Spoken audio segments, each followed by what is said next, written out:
الكشري المصري الجميل اللي كلنا بجد بنعشقه، هاعمله معاكم بكل تفاصيله بكل حاجاته اللي هو بكذا حلة مش حلة واحدة، وهنعمل مع بعض الشطة والدقة والصلصة والسلطة الخضرا زي ما بيتقدم في المطاعم بالضبط، وهيعجبكم جدًا إن شاء الله. ما تنسوش لو لسه ما اشتركتوش في القناة ياريت تشتركوا، لو الفيديو عجبكم إن شاء الله تحطوا لي لايك.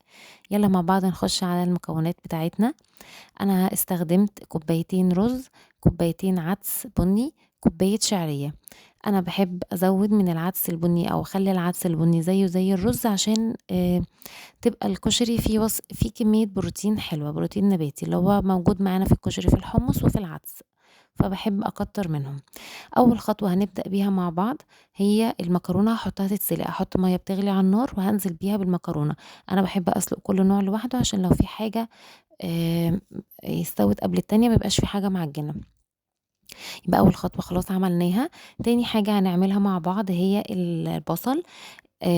هاجيب بصل أقطّعه شرايح على حسب بقى كمية الأفراد اللي أنتم هتاكلوها أو حسب كمية البصل اللي أنتم بتحبوه. وهاقطّعه شرايح رفيّعة وأحط عليه معلقتين كبار نشا أو أكتر على حسب كمية البصل اللي أنتم مقطّعينها. أهم حاجة بنغلِّف البصل كويس أوي بالنشا علشان خاطر بتدّي له اللون الحلو. ده البصل الأحمر، لو هنعمله بالبصل الأصفر مش بنحتاج لنشا عشان هو أصلًا بيدّي لون حلو لوحده. تمام. الزيت سِخِن خلاص هننزل بيه بالبصل، بس هننفّضه من النشا الزيادة زي ما أنتم شايفين كده عشان ما تتحرقش في الزيت. أول ما يبقى لونه دهبي وحلو هنطلّعه على طول، هو ما بياخدش وقت خالص، وكمان هو لمّا بعد ما بيطلع ويهدى لونه بيغمق شوية، فما نطلّعوش وهو لونه غامق. تالت حاجة بنعملها وهي العدس بنسلقه، أنا باسلقه نُص سلقة. أنا الحمص سلقته من قبل ما أبدأ الفيديو أصلًا عشان بياخد وقت كده طويل، فسلقته هو لوحده الأول خالص فما جاتش معايا في التصوير دي. ده البصل زي ما قُلت لكم طلّعته وهو لونه دهبي، طبعًا هو غامق عشان الكاميرا بس هو لونه دهبي وحلو جدًا. رابع حاجة تقريبًا هنحط الرز يستوي على النار، هنبدأ هنعمل الرز. طبعًا الزيت بتاع البصل ده اللي هنعمل بيه كل حاجة في الكشري، زي ما بيعمل في المطاعم بالضبط عشان تبقى ريحة البصل كده معانا في كل حاجة في الكشري. هنحط الشعرية تتحمّر وأول ما يبقى لونها دهبي هانزل بيها بكوبايتين الرز المغسولين، ده رز مصري. تمام. بعد ما نقلّبه كويس وهنحط عليه الملح ادّي له تقليبتين 3 كده، وهاكون غسلت العدس بعد ما اتسلق نُص سلقة وهانزل بيه برضه على الرز والشعرية، وهادّي له تقليبتين. ونخلّي بالنا ما نزوّدش كمية المَيّة في الرز عشان ما يعجنش، العدس مش بيشرب معانا مَيّة كتير، فإحنا ما نحطش معيار المَيّة زي ما بنكون بنسوي الرز العادي، بنقلل المَيّة شوية عشان نعمل حسابنا إن في عدس في الحلة واخد مساحة، فاهمينّي؟ فهنقلّب كده الرز بقى مع العدس، طبعًا أنا مش مسوية العدس سِوَى كامل، أنا مسوياه نُص سلقة أو أقل كمان عشان برضه ما يعجنش مع الرز. آمم هانزل بقى بالمَيّة المغلية عليهم، وبعد كده هاسيبه أول ما يغلي هاوطّي عليه لحد ما يتشرّب، يبقى كده الرز خلاص استوى معانا. تمام. كده دي رابع خطوة تقريبًا. خامس خطوة بقى هنعمل الصلصة. أنا باعصر طماطم وباحطها على النار، مش باحط عليها أي حاجة خالص، باسيبها لحد ما تتسبك كده وتتقل ويبقى لونها حلو، لو لونها فاتح لونها مصفر نحط عليها بابريكا أو كيس صلصة. وأول بقى ما خلاص تبقى استوت معانا وتقلت هاعمل لها طشة التومة، باحب أحط التومة بتاعة الصلصة بتاعة الكشري في الآخر، عشان تدّي ريحة حلوة أوي زي اللي إحنا بنشمها واحنا معديين جنب محلات الكشري كده دي وبتجننا. فهنعملها مع بعض في البيت وهاخليهم يتجننوا في البيت بقى. التومة بنشوحها كده على النار ولمّا بتستوي باحط عليها 3 معالق كبار من الخل، وأروح نازلة بيها على الصلصة.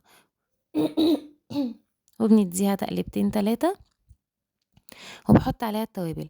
التوابل بتاعة الكشري فلفل أسود وكزبرة وكمون وملح طبعًا، هي دي بس توابل الكشري ما فيهاش أي اختراعات تاني، ما بنحطش أي نوع توابل تاني، هو ملح وكمون وفلفل أسود. وممكن نحط ذرة سكر علشان خاطر بس الصلصة ما تعملش حموضة، دي مع أي صلصة ومع أي أكل فيه طماطم أصلًا يعني بنحط ذرة السكر دي.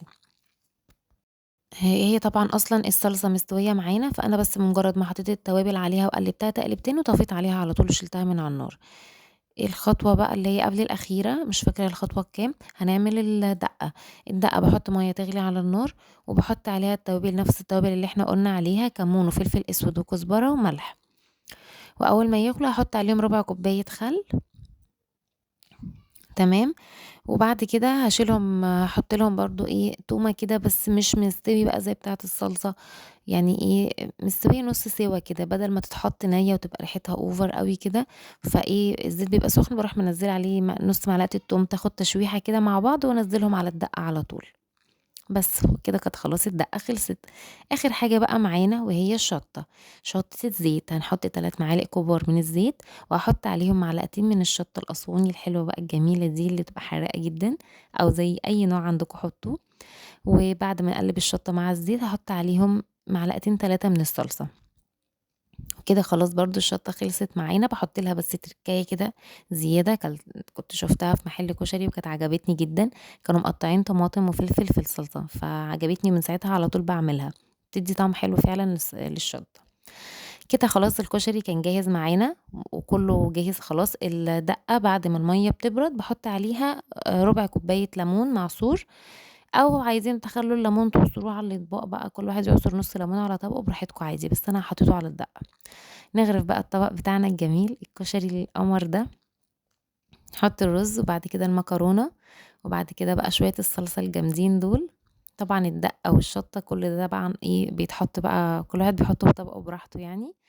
البصل بقى بننزل بيه كده على الطبق، يا سلام على البصل وقرمشته وجماله.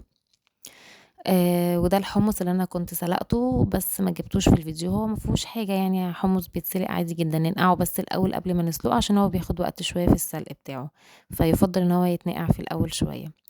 طبعًا بقى عشان نكمّل الأكلة نبقى زي المطاعم بالضبط، نبقى نعمل جنبها شوية رز بلبن، هانزّل لكم اللينك بتاع الرز بلبن أنا كنت عاملاه معاكم قبل الفيديو ده على طول، ابقوا شوفوه وابقوا اعملوه كمان معايا.